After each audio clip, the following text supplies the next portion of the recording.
ನಂಗೆ ತುಂಬ ಗೊತ್ತಿತ್ತಮ್ಮ. ಯಾಕಂದರೆ ನಮಗೆ ಫಸ್ಟ್ ಡೈರೆಕ್ಟ್ ಮಾಡ್ಬೋದಾ ಅಂತ ಹೇಳ್ತಾರೆ, ಅವರೇ ಒಂದು ನಂಬಿಕೆ ಇತ್ತು. ಬಟ್ ಮ್ಯೂಸಿಕ್ ಬಗ್ಗೆ ಮಾತಾಡೋಂಗಿಲ್ಲ ಅರ್ಜುನ್ದು. ಆಮೇಲೆ ನಮ್ಮದು ಒಂದು ಜರ್ನಿ ತುಂಬ ವರ್ಷಗಳಿಂದ ನಡೀತಾ ಇದೆ ಮ್ಯೂಸಿಕ್ ಮಾಡೋದ್ರಲ್ಲಿ. ನಮ್ಮ ಎಲ್ಲ ಫಿಲ್ಮ್ಸ್ಲೂ ಒಳ್ಳೊಳ್ಳೆ ಸಾಂಗ್ಸ್ ಕೊಟ್ಟಿದ್ದಾರೆ. ಆ್ಯಂಡ್ ನಮ್ಮದು ಆ ಶೋ ಮಾಡಬೇಕಾದ್ರೆ ಡಿಕೆಡಿ ಮಾಡ್ಬೇಕಾದ್ರೂ ಒಂದು ಒಳ್ಳೆ ವೈಬ್ ಇತ್ತು. ಆವಾಗಲೇ ಈ ಕತೆ ಉಟ್ಕೊಂಡು ಹೇಳಿದ್ದು. ಆಮೇಲೆ ಅವರೇ ಇಲ್ಲ ಈ ಕತೆ ನೀವೇ ಮಾಡಬೇಕು ಅರ್ಜುನ್ ಮಾಡಿ ಅಂತಂದರೆ ಅವಾಗಿಂದ ಸೀರಿಯಸ್ಸಾಗಿ ಮಾಡಿ ರಮೇಶ್ ರೆಡ್ಡಿ ಬಂದರು. ಅದಾದಮೇಲೆ ರಾಜ್ ಬಿ ಶೆಟ್ಟಿ ಅವರು, ಉಪೇಂದ್ರ ಅವರು, ಫಸ್ಟ್ ರಾಜ್ ಬಿ ಶೆಟ್ಟಿ, ನಾನು ರಾಜ್ ಬಿ ಶೆಟ್ಟಿ ಅಂತ. ಅದಾದಮೇಲೆ Upendra. I think it was a fantastic. ಇದ್ರಲ್ಲಿ ಏನಂದರೆ ಯಾರು ಇವ್ರು ದೊಡ್ಡವ್ರು ಅವ್ರು ದೊಡ್ಡವ್ರು ಅಂತಲ್ಲ, ನನಗೆ ಇಷ್ಟ ಆಗಿದೆ ಈ ಪಿಕ್ಚರ್. ಅದೊಂದು ಎಲ್ಲರ ಪಾತ್ರನೂ ಭಾಳ ಚೆನ್ನಾಗಿದೆ. ಯಾರು ಓವರ್ಟೇಕ್ ಮಾಡೋಕ್ಕೆ ನೋಡಿಲ್ಲ. ಇವಾಗ ನಾನು ಓವರ್ಟೇಕ್ ಮಾಡಬೇಕು, ಉಪೇಂದ್ರ ಓವರ್ಟೇಕ್ ಮಾಡಬೇಕು, ರಾಜ್ ಬಿ ಶೆಟ್ಟಿ ಓವರ್ಟೇಕ್ ಮಾಡಿ ನೋ ಬಡಿ ಈಸ್. ಇವಾಗ ಸಾಂಗ್ ನೋಡಿದ್ರೆ ಗೊತ್ತಾಗುತ್ತೆ ನಿಮಗೆ. ಸಿ ಫಸ್ಟ್ ಫ್ಯಾಂಟಾಸ್ಟಿಕ್ ಡ್ಯಾನ್ಸರ್ ಅಂದ ತಕ್ಷಣ ಇಡೀ ಸಾಂಗ್ಲಿ ಶಿವರಾಜ್ ಕುಮಾರೇ ಡ್ಯಾನ್ಸ್ ಮಾಡಬೇಕಂತ ಅಲ್ಲ. ಆ ಕ್ಯಾರೆಕ್ಟರ್ ಎಲ್ಲರೂ ಹೆಂಗೇನು ಬರಬೇಕು, ಏನು ಇಡೀ ಸಾಂಗ್ ಇದೆಯಲ್ಲ, ಇಡೀ ಸಾಂಗ್ಲೇ ಕತೆ ಇದೆ. ನೀವು ಸಿನಿಮಾ ನೋಡಿದ್ಮೇಲೆ ಕನೆಕ್ಟ್ ಆಗ್ತೀರಾ, ವಿಲ್ ಗೆಟ್ ಕನೆಕ್ಟ್. ಇವು ಸ್ವಲ್ಪ ಲಿರಿಕ್ಸು, ಸ್ವಲ್ಪ ನೀವು ಐಡಿಯಾಸು, ಓಡೋದು ಯಾಕೆ ಓಡ್ತಾನೆ, ಯಾಕೆ ಇನ್ನೊಬ್ಬ ಬರ್ತಾನೆ, ಯಾಕೆ ಇನ್ನೊಬ್ಬ ಲಯನ್ ಬರೀ ಫೋರ್ಸ್ಫುಲ್ ಅಲ್ಲ, ಇನ್ನೊಂದಿದೆ ಅದಕ್ಕೆ. ಆ ಥರ ಒಂದು ಬ್ಯೂಟಿಫುಲ್ ಕಾನ್ಸೆಪ್ಟ್ ಇಟ್ಕೊಂಡು ಮಾಡಿ. ಸುಮ್ಮನೆ ಪ್ರಮೋಷನಲ್ ಸಾಂಗ್ ಅಂದ ತಕ್ಷಣ ಬರೀ ಒಂದು ಕುಣಿಬೇಕು, ಇಲ್ಲ ಗೆಟೋ ಕಿಡ್ಸ್ ಎಲ್ಲ ದೇ ಆರ್ ಆಲ್ ಫ್ಯಾಂಟಾಸ್ಟಿಕ್. ಅವ್ರ ವಿಡಿಯೋ ನೋಡಿ ನಾನು ಆಮೇಲೆ ನೋಡಿದ್ದು ವೀಡಿಯೋಸ್ ಎಲ್ಲ ಅಷ್ಟು ನೋಡ್ತಿರಲಿಲ್ಲ. ಬಟ್ ನನ್ನ ಮಕ್ಕಳು ನೀವೇ ನೋಡಿದ್ದಾರೆ, ಗೀತನಂತೂ ಯಾವಾಗ ಹೇಳ್ತಾ ಇರ್ತಾರೆ, ಅಯ್ಯೋ ಎಷ್ಟು ಚೆನ್ನಾಗಿ ಮಾಡ್ತಾರೆ ಅಂತ. ನಂಗೆ ಆಮೇಲೆ ಗೊತ್ತಾಯಿತು ಗೆಟೋ ಕಿಡ್ಸ್ ಅಂದರೆ ಹಿಂಗಿದ್ದಾರೆ ಅಂತ. ನೋಡಿದ್ರೆ ಏನು ಹಿಂಗೆ ಮಾಡ್ತಾರೆ ಅವರು. ಸೊ ದಟ್ ಇಂಟ್ರೆಸ್ಟ್ ಅದಕ್ಕೆ ನೋಡಿ. ಅವರು ಎಮೋಷನ್ ಆಗಲಿಲ್ಲ. ಯೂಶ್ವಲಾಗಿ ದುಡ್ಡು ಜಾಸ್ತಿ ಆಗ್ತದೆ ಎಮೋಷನ್ ಆಗಿಬಿಡ್ತಾರೆ. ಅವ್ರು ಎಮೋಷನ್ ಎಲ್ಲ ಪ್ರಮೋಷನೇ ಬೇಕಂತ ಬಿಟ್ಬಿಟ್ರು.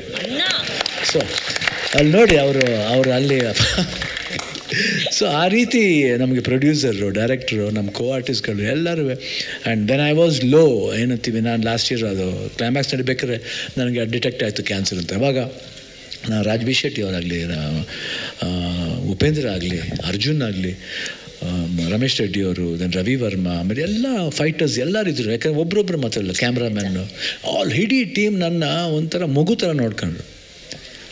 ಆಮೇಲೆ ಡಸ್ಟ್ ಹಾಕ್ಬೋದು, CG ಡಸ್ಟ್ ಹಾಕಿ ಏನಿದೆ ಪ್ರಾಬ್ಲಮ್ ಏನಿದೆ, ಆಲ್ರೆಡಿ ಇದೆ ಒಳಗಡೆ, ಇದೊಂದು ಸ್ವಲ್ಪ ಸೇರ್ಕೊಳ್ಳಿ ಬಿಡಿ, ಏನಾಗುತ್ತೆ ನೋಡೋಣ ಮುಂದೆ ಅಂತ ಒಂದು ಧೈರ್ಯ ಒಂದು. ಬಟ್ ಈ ಸಪೋರ್ಟ್ ಇಲ್ದವ್ರೆ ಏನು ಮಾಡೋಕ್ಕಾಗ್ತದೆ. 100% ಸಪೋರ್ಟ್, ಲವ್ ಯಾವತ್ತೂ ಮರೆಯೋಕ್ಕಾಗ. ಹೇಳಿದ್ರಲ್ಲ ನಾನು ಗ್ರೇಟ್ ಮಾಡಿದೆ ಇವರು, ನಾನಾಗಿ ಗ್ರೇಟ್ ಆಗೋಕ್ಕಾಗತ್ತೇಳಿ ಆಗಲ್ಲ.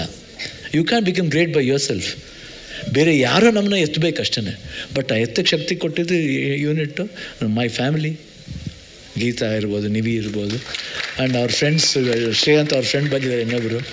Everybody is this. ನೀವಿದ್ರಿ, ರಕ್ಷಿತಾ ಅವರಿದ್ದರು, ಅರ್ಜುನ್ ಜನಿ ಅಂದರೆ ಮಗು ಥರ ಹತ್ಬಿಟ್ರು ಅವತ್ತು. ಈ ವಾಸ್ ಕ್ರೈಯಿಂಗ್. ನನಗೆ ಅದು ನೋಡ್ಬಿಟ್ಟು ಇನ್ನೂ ಸಂಕಟಾಗೋಯ್ತು. But really forget that. And it was fantastic. ಆಮೇಲೆ ಈ ಸಾಂಗ್ ನೋಡಿದ್ಮೇಲಂತೂ ಮಾಡಬೇಕಂತ ನಾನು ಅವಾಗಿಂದ ಅಲ್ಲಿ ಆಪ್ರೇಷನ್ ಆದ ತಕ್ಷಣ ಒಂದು ಇಲ್ಲಾಂದರೆ ಒಂದು 3-4 ಫೋನ್ ಮಾಡ್ತಾಯಿದ್ದೆ ಅರ್ಜುನ್ಗೆ. ಅರ್ಜುನ್ ಏನು ನಡೀತಾ ಇದೆ, ಏನಾಯಿತು, ಯಾಕೆ ಡಬ್ಲಿಂಗ್ ಮಾಡಲಿಲ್ಲ ಅವರು, ಇವ್ರು ಯಾಕೆ ಡಬ್ಬಿಂಗ್ ಮಾಡಲಿಲ್ಲ. ನಾನು ಅಷ್ಟೇ ಯಾವಾಗ ತಲೆ ತಿಂತಾ ಇರ್ತೀನಿ ರಾಜ.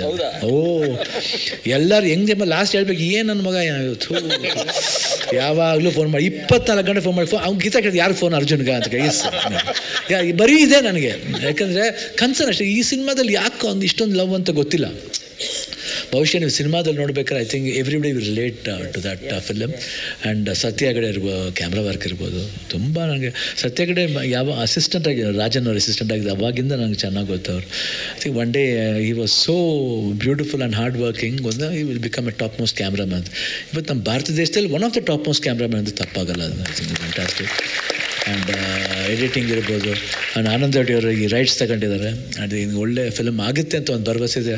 ರಾಜ್ ಬಿ ಶೆಟ್ಟಿ ಹೇಳ್ದಂಗೆ 100% ಇದು ಬರೀ ಸ್ಯಾಂಡಲ್ವುಡ್ ಮಾತ್ರ ಅಲ್ಲ, ಎಲ್ಲ ಇಡೀ ದೇಶ ನೋಡೋಂಥ ಸಿನಿಮಾ ಆಗುತ್ತೆ ಅಂತ ಒಂದಿದೆ. ಬಟ್ ಖಂಡಿತ ಆಗುತ್ತೆ. ಬಂದು ನೋಡಿದಾಗ ಲಾಟ್ ಆಫ್ ಥಿಂಗ್ಸ್ ಇದೆ, ದೇ ವಿಲ್ ಟೇಕ್ ಇಟ್. ತೆಗೆದು ನನಗಂತೂ ಭಾಳ ಇಷ್ಟ ಆಯಿತು. ಆ್ಯಂಡ್ ಇಲ್ಲಿ ಯಾರೂ ನಾವೆಲ್ಲರೂ ಒಂದು ಸ್ನೇಹಿತರ ಥರ ಒಂದು 3 ಜನ ಬಂದು ಮಕ್ಕಳ ಥರ ಬಂದು ಮಾಡ್ಬಿಟ್ಟು ಹೋಗಿದ್ವಿ ಆ್ಯಕ್ಟಿಂಗ್ನ. 100% ಇವ್ರು ಹೇಳಿದ್ರು, ಪಾಪ ದೊಡ್ಡದಾಗಿ ಹೇಳಿದ್ರು, ಶಿವಣ್ಣ ನೋಡಿದ್ರೆ ವಿಸಿಲ್ ಹೊಡಿತೀನಿ. ಬಟ್ ಏನು ಹೇಳಿದ್ರು, ಅವ್ರು ಪರ್ಫಾರ್ಮ್ ನೋಡಬೇಕು ಅಷ್ಟೇ, ಭಾಳ ಬ್ಯೂಟಿಫುಲ್ ಆಗಿರುತ್ತೆ. ಯಾಕೆ ಇನ್ನೊಬ್ಬರು ಪರ್ಫಾರ್ಮೆನ್ಸ್ ಬರಬೇಕಾದ್ರೆ ಇನ್ನೊಬ್ಬರು ಆರ್ಟಿಸ್ಟ್ ಎತ್ಕೊಟ್ರೆ ಅದು ಬರೋದು. ನಾನು ಹಂಗೆ ಮಾಡಿದ್ರೆ ಅವ್ರು ಮಾಡೋಕ್ಕಾಗೋದು, ಅವ್ರು ಹಂಗೆ ಮಾಡಿದ್ರೆ ನಾನು ಮಾಡೋಕ್ಕಾಗೋದು. ಇದು ಪರಸ್ಪರ ಏನಂತೀವಿ, ಇದು ಇಂಟರ್ ಡಿಪೆಂಡೆನ್ಸ್ ಅಷ್ಟೇ. Was fantastic. And thanks thanks ಹೇಳಬೇಕು, ಒಳ್ಳೆ ಒಂದು ಕಾನ್ಸೆಪ್ಟ್ ತಂದಿದ್ದಾರೆ. ಈ ಕಾನ್ಸೆಪ್ಟ್ ಎಲ್ಲರಿಗೂ ಇಷ್ಟ ಆಗಬೇಕಂತ ನನ್ನ ಆಸೆ. ದೇವರಲ್ಲಿ ಪ್ರಾರ್ಥನೆ ಮಾಡ್ಕೊಳ್ಳೋದಂದರೆ ಎಲ್ರಿಗೂ ಇಷ್ಟ ಆಗಲಿ ದೇವರೇ. ಇದು ಡಿಸೆಂಬರ್ 25 ನೋಡಿದಾಗ ಈ ಕ್ರಿಸ್ಮಸ್ ಗಿಫ್ಟು ದೇವ್ರ ಬಗ್ಗೆನೇ ಸಿನಿಮಾ, ಯೇಸು ಬಗ್ಗೆನೇ ಇದು, ಅದು ಆ ಸಿನಿಮಾ ಹಂಗೆ ಆಗಲಿ ಅಂತ ಅಷ್ಟೇ. ಕ್ರಿಸ್ಮಸ್ಸು ದೇವ್ರ ಬಗ್ಗೆ ಏನೋ ಸಣ್ಣದಾಗ ಕ್ಲೂ ಕೊಟ್ಟಿದ್ದಾರೆ. ಓಕೆ ಅಣ್ಣ, ಯಾವುದು ಅಲ್ವಾ ಅಣ್ಣ? ಇಲ್ಲ, ದೇವ್ರ ಥರ ಆಗಲಿ ಅಂತ ಸಿನಿಮಾ ಅಷ್ಟೇ. ಅವತ್ತು ಕ್ರಿಸ್ಮಸ್ ದಿನ ಬರ್ತಿರೋದಾಗ ದೇವ್ರು ಹುಟ್ಟಿರೋ ಸಿನಿಮಾ ಅಲ್ವಾ? ಏನೋ ಜಾರ್ ಬಿಡ್ತು ನಿಮ್ಮ ಬಾಯಿಂದ ಏನೋ ತಗೊಳ್ಳೋಣ ಅಂತ. ಖಂಡಿತ ಇಲ್ಲ, ನಾನು ಯಾವತ್ತು ಜಾರಕ್ಕೆ ಬಿಡಲ್ಲ. ನಾನು ಜಾರವನೇ ಅಲ್ಲ, ಚಾನ್ಸೇ ಏನೇ ಮಾಡಿದ್ರು ಎಷ್ಟೇ ಬಿಟ್ರು ಆ ಸಿನಿಮಾ ಬಂದು ನೋಡಿದಾಗ ಗೊತ್ತಾಗುತ್ತೆ. ಇಡೀ ಸಾಂಗ್ ಇದೆ. ಇವತ್ತಿಂದ ಎಲ್ರು ನೋಡ್ತಾ ಹೋಗ್ಲಿ, they will just go on telling ಏನಿರ್ಬೋದು ಸಿನಿಮಾ ಬಗ್ಗೆ ಅಂತ. ದೇ ವಿಲ್ ಡಿಕೋಡ್ ಮಾಡ್ಕೊಂಡು ಹೋಗ್ತಾರೆ. ಎಸ್, ಇಷ್ಟು ಹೇಳ್ತಾ ಎಲ್ರಿಗೂ ಭಾಳ ಸಂತೋಷ. ಥ್ಯಾಂಕ್ಸ್ ಎವ್ರಿಬಡಿ ಬಂದಿದ್ದಕ್ಕೆ.